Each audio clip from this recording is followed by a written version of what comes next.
जनसत्ता संपादकीय गति 110 शब्द प्रति मिनट। Be ready, 3, 2, 1 start.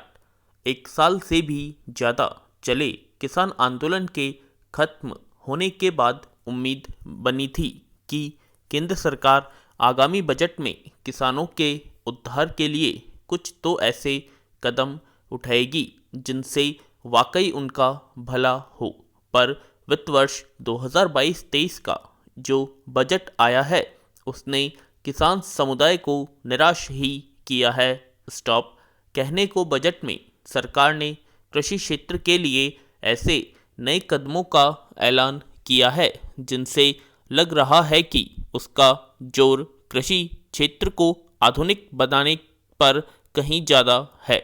किसानी को उच्च तकनीक यानी हाईटेक सुविधाएं मुहैया करवाने की बात कही गई है, जैसे खेती में ड्रोन का इस्तेमाल आने वाले वक्त में किसान खेतों में फसलों की निगरानी और उन पर कीटनाशकों के छिड़काव जैसे काम के लिए ड्रोन का उपयोग कर सकेंगे।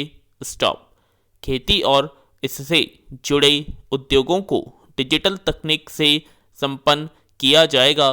पैरा खेती में आधुनिक तकनीक का इस्तेमाल बढ़ाने की कोशिश स्वागत योग्य है और इसकी ज़रूरत से इनकार किया भी नहीं जा सकता, लेकिन ड्रोन का इस्तेमाल कितने किसान कर पाएंगे यह भी देखना होगा। देश में छोटे और सीमांत किसानों की आबादी 80% से ज़्यादा ही है।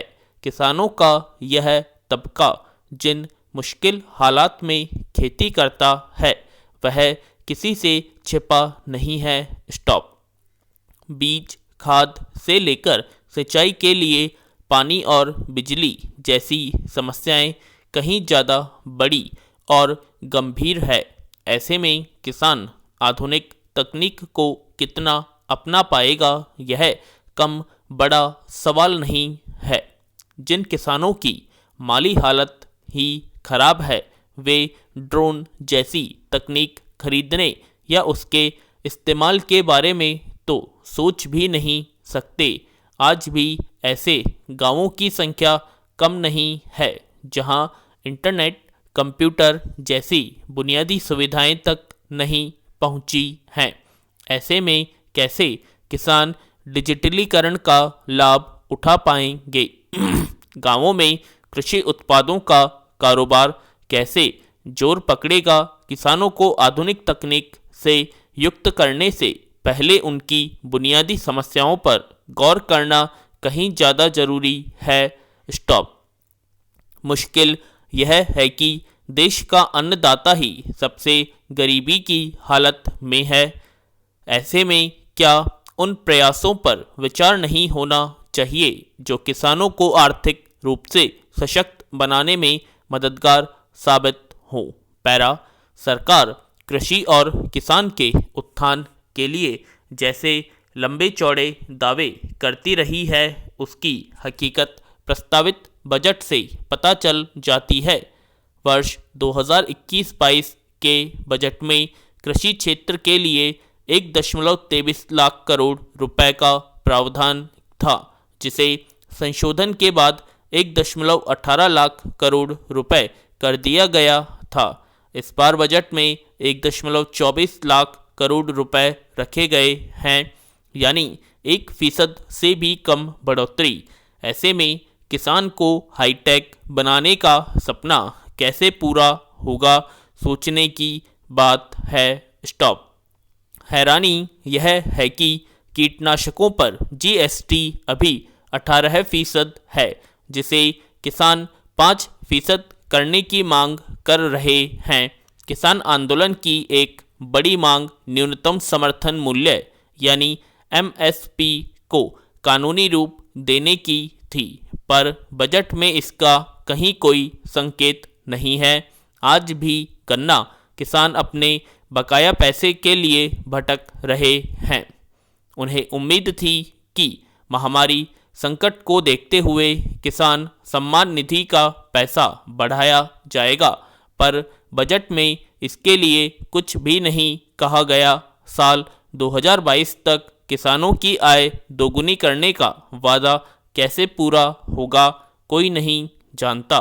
डीजल, रासायनिक खाद और कीटनाशकों के बढ़ते दाम कहीं ज़्यादा बड़े मुद्दे हैं जो तत्काल समाधान मांगते हैं। किसान कर्ज लेकर खेती करे, अपने पैरों पर खुद ही खड़ा हो जाए, तकनीक पर खर्च कर ले। अब इस सोच से तो निकलना होगा पैरा। महामारी नियमों में कोरोनोचित व्यवहार का करना दंडनीय अपराध है। उन नियमों में सार्वजनिक जगहों पर उचित दूरी बनाए रखना, नाक मुंह ढकना, कहीं भी न थूक देना आदि शामिल है। इन नियमों का पालन न करने वालों पर नज़र रखना पुलिस की जिम्मेदारी है, मगर उसकी सीमा है, इसलिए कोरोना संबंधी सभी नियमों का पालन करना संभव नहीं हो पाता। यही वजह है कि मुख्य रूप से उसने मास्क न पहनने वालों के खिलाफ कार्रवाई पर ध्यान केंद्रित किया। मास्क न पहनने पर 2000 रुपये का जुर्माना है। यह पुलिस के लिए सबसे आसान भी है, इसलिए वह कहीं भी बाजार वगैरह में चलते फिरते लोगों को बिना मास्क के देखती है तो उसका चालान काट देती है। इस तरह राज्य कोरोना काल में अब तक हजारों करोड़ रुपए कमा चुका है। दिल्ली में तो सरकार ने मास्क संबंधी नियम को इस कदर कड़ा बना रखा है कि अगर कोई व्यक्ति अपनी बंद कार में अकेले भी बैठा है और मास्क नहीं पहना है तो उसका चालान होगा। ऐसे भी बहुत सारे लोग दंड के भागी हो चुके हैं। अब दिल्ली उच्च न्यायालय ने अकेले कार चला रहे व्यक्ति के मास्क न पहने होने पर चालान काटने के आदेश को बेतुका करार दिया है। पैरा। एक ऐसे ही व्यक्ति ने दिल्ली उच्च न्यायालय में याचिका दायर कर दी क्योंकि वह अपनी बंद कार में बैठकर काफ़ी पी रहा था और पुलिस ने उस पर 2000 रुपये का जुर्माना लगा दिया। इस पर अदालत ने हैरानी जताते हुए कहा कि यह आदेश अभी तक वापस क्यों नहीं लिया गया। हालांकि इस आदेश को पहले भी चुनौती दी गई थी, मगर तब अदालत ने कहा था कि आप बेशक कार में अकेले बैठे हों पर घर से बाहर बिना मास्क के निकलना जुर्म माना जाएगा। स्टॉप।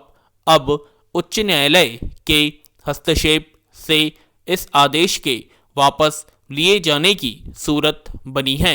इस बात से इनकार नहीं किया जा सकता कि कोरोना महामारी से पार पाने के लिए लोगों की सतर्कता बहुत जरूरी है, मगर लोगों में जब तक दंड का भय न हो वे अपने कर्तव्यों का निर्वाह भी नहीं करते।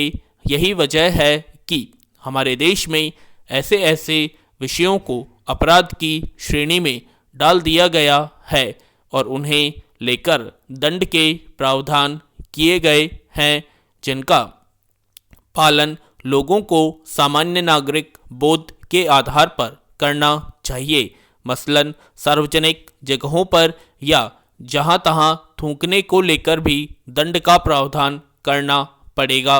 स्टॉप। पैरा।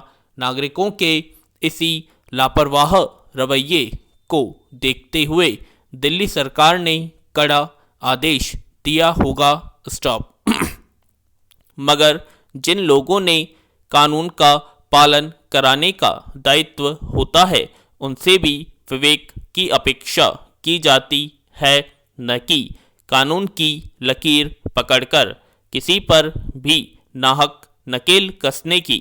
मगर हमारे भी देश की पुलिस का हाल यह है कि दंडात्मक कानून उनके लिए इंस्पेक्टर राज चलाने का साधन बन जाते हैं। मास्क पहनना जरूरी है, मगर कोई व्यक्ति अगर अपनी गाड़ी के कांच ऊपर करके अकेले या अपने परिवार के साथ चल रहा है तो पुलिस को यह अपने विवेक से तय करना चाहिए कि वह कोरोना के विषाणु कैसे फैला या खुद संक्रमित हो सकता है। स्टॉप। मगर पुलिस को चूंकि उससे जुर्माना वसूलना आसान है, इसलिए विवेक का इस्तेमाल करना जरूरी नहीं समझती। ऐसे नियमों को सरकार को खुद अपने विवेक का इस्तेमाल कर रद्द कर देना चाहिए। स्टॉप।